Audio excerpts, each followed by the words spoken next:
Have you ever opened your portfolio and felt that quiet drop in your stomach, even before you fully processed the numbers on the screen? Not because everything is down dramatically in one day, but because something feels fundamentally different this time.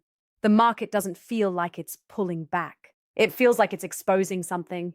And that feeling is what most people are struggling to articulate right now. Because for years, investing felt almost predictable in one direction. You buy dips, you wait, and things recover. Confidence built on repetition, gains built on liquidity. Risk felt controlled, almost distant. But what we are seeing now doesn't fit that old emotional model anymore. And that mismatch is where fear is coming from. The uncomfortable truth is this: markets don't stay in one personality forever. They shift. And when they shift, the biggest shock is not the price movement itself, but the breakdown of the assumptions you were unconsciously relying on. Right now, we are in one of those shifts where the surface level story and the underlying mechanics are no longer aligned. On the surface, you might hear words like correction, rotation, or healthy pullback. But emotionally, what investors are experiencing feels much more severe. It feels like instability, like unpredictability, like control is slipping away. And that's because the environment that supported easy gains is no longer the same environment we are operating in. For a long time, money was cheap. Liquidity flowed freely. Risk was rewarded almost immediately. That creates a very specific psychological effect in investors. It conditions them to believe that timing matters less, that patience alone is enough, that the system itself will always rescue positions. But when that environment changes even slightly, everything feels amplified. Because it's not just prices adjusting, it's expectations being corrected. This is where many people misinterpret what is happening. They assume the market is crashing in the traditional sense, when in reality it is repricing everything that was built on the assumption of permanence. Growth that was priced for perfection is being reassessed. Narratives that were once enough to justify valuation are now being questioned. And leverage, both financial and emotional, starts to unwind at the same time. That combination creates noise. A lot of noise, and noise always feels like chaos when you are inside it. But if you step back, what you are actually seeing is not destruction in isolation. It is adjustment. It is the system rebalancing after a long period where risk was underpriced. And here is the part most people miss while they are reacting emotionally. These phases are not anomalies. They are part of how markets reset themselves. The discomfort is not a signal that everything is broken. It is a signal that assumptions are being tested. So when you feel that tension, that sense that something is off, it's important to understand it is not necessarily the market becoming irrational. It may actually be the market becoming more rational than it has been in years, and your expectations simply haven't caught up yet. Right now, what is unfolding in the markets is not random, and it is not happening in isolation. It is the result of multiple forces converging at the same time, each one amplifying the other. When people say the market is crashing or everything is falling apart, they are usually describing the outcome, not the cause. But if you want to understand what is really going on, you have to look underneath the surface. The first force at work is valuation compression. For years, many assets were priced under the assumption that growth would continue smoothly, interest rates would stay low, and liquidity would always be available. That environment allowed companies to be valued generously, sometimes aggressively, because investors were willing to pay for future potential without demanding immediate proof. But when conditions change, those assumptions get challenged. Higher interest rates, slower growth expectations, and tighter financial conditions force investors to reevaluate what those future earnings are actually worth today. And when that happens, valuations don't just adjust slightly, they reset more sharply than most people expect. The second force is liquidity tightening. Liquidity is one of those invisible drivers of the market that people often ignore until it disappears. When money is abundant and easy to access, it flows into risk assets quickly. It supports higher prices, more speculation, and faster recoveries. But when central banks tighten conditions, when borrowing becomes more expensive, and when cash is no longer flowing as freely, the entire structure of the market changes. Assets that were supported by excess liquidity suddenly find themselves without that cushion. And in that environment, even strong companies can experience sharp downward pressure simply because there is less money chasing risk. The third force is sentiment reversal. This is often the most powerful and the least rational component.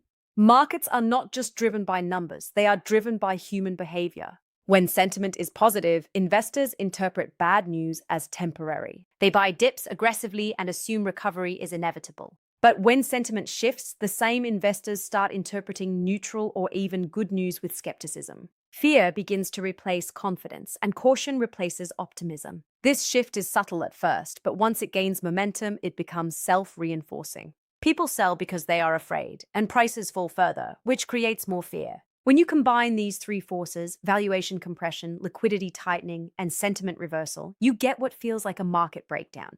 But in reality, it is not a single catastrophic event.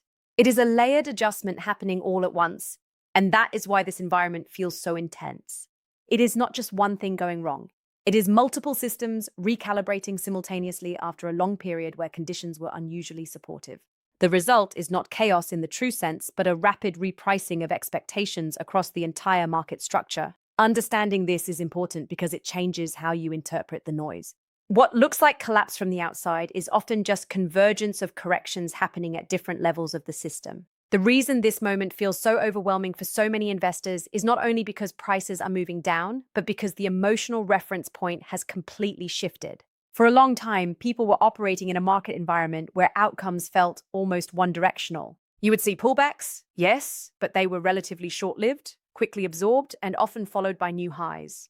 That creates a psychological pattern where investors begin to associate investing with comfort, or at least controlled discomfort. The assumption becomes, even if I am wrong, the market will recover quickly. But that assumption only holds in a very specific type of environment. When that environment changes, even gradually, the emotional experience of the market changes much faster than the data does. This is why everything now feels amplified.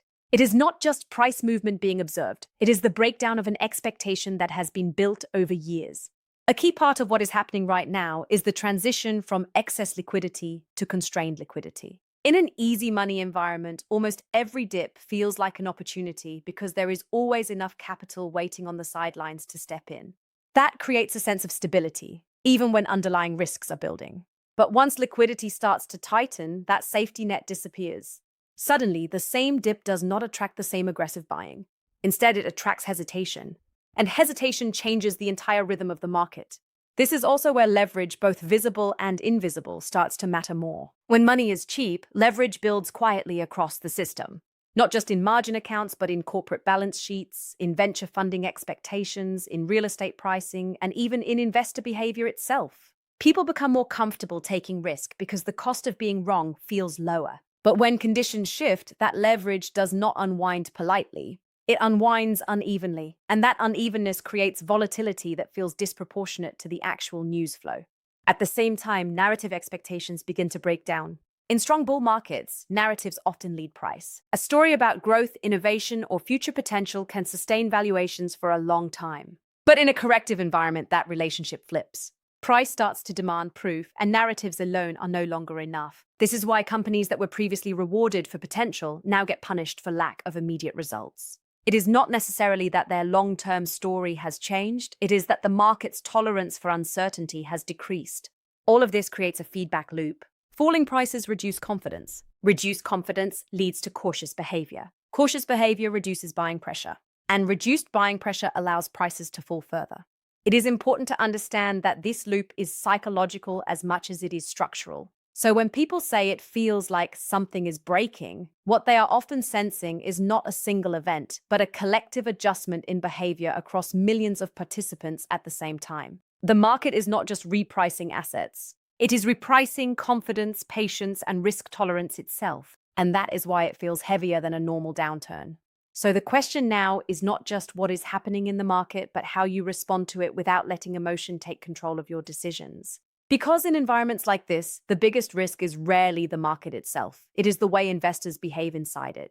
When volatility increases and prices move unpredictably, most people instinctively try to regain control. They look for certainty where there is none. They try to predict the bottom, the reversal, the exact moment when things will turn around. But that desire for precision often leads to the wrong kind of decisions at the wrong time. Markets do not reward perfect timing. They reward positioning and patience. The first principle in an environment like this is liquidity awareness. Cash is often misunderstood during uncertain periods. People see it as doing nothing, but in reality, cash is optionality. It gives you the ability to act when opportunities become clear, rather than being forced to act when emotions are high. In unstable markets, optionality becomes more valuable than prediction. Because prediction assumes clarity, and clarity is exactly what these environments remove. The second principle is quality over noise. When everything is falling or fluctuating, it becomes very easy to treat all assets as if they are the same. But they are not. Strong businesses with healthy balance sheets, consistent cash flow, and sustainable demand patterns behave very differently over time compared to speculative or fragile assets. In the short term, both can fall. But over time, quality tends to recover with far more resilience. The challenge is not identifying what is strong in hindsight, but maintaining the discipline to distinguish it while emotions are high. The third principle is emotional detachment from short-term movement. This is often the hardest part. Watching numbers fluctuate day after day creates an illusion that every movement matters equally. But not every movement carries the same meaning. Some movements are noise, some are structural, and some are simply liquidity-driven reactions with no long-term significance at all. The ability to zoom out mentally, to separate signal from noise, is what prevents reactive decision-making. And perhaps most importantly, this is the phase where long-term wealth is actually formed, even though it rarely feels like it in real time. Accumulation does not feel exciting. Recalibration does not feel comfortable. But historically, the periods that feel the most uncertain are often the periods where future returns are quietly being set up. This is also where investor psychology is tested more than strategy. In rising markets, almost every decision feels correct. In uncertain markets, even good decisions feel uncomfortable. That discomfort is what causes many people to abandon strategy altogether and switch to reaction-based thinking. But reacting to every shift in sentiment is not investing, it is responding. So the real shift required here is internal, not trying to control the market, but controlling your response to it. Not trying to eliminate uncertainty, but learning to operate within it. Not trying to avoid volatility, but understanding that volatility is the very condition under which opportunity exists. Because ultimately, markets do not reward those who avoid discomfort. They reward those who can stay rational inside it,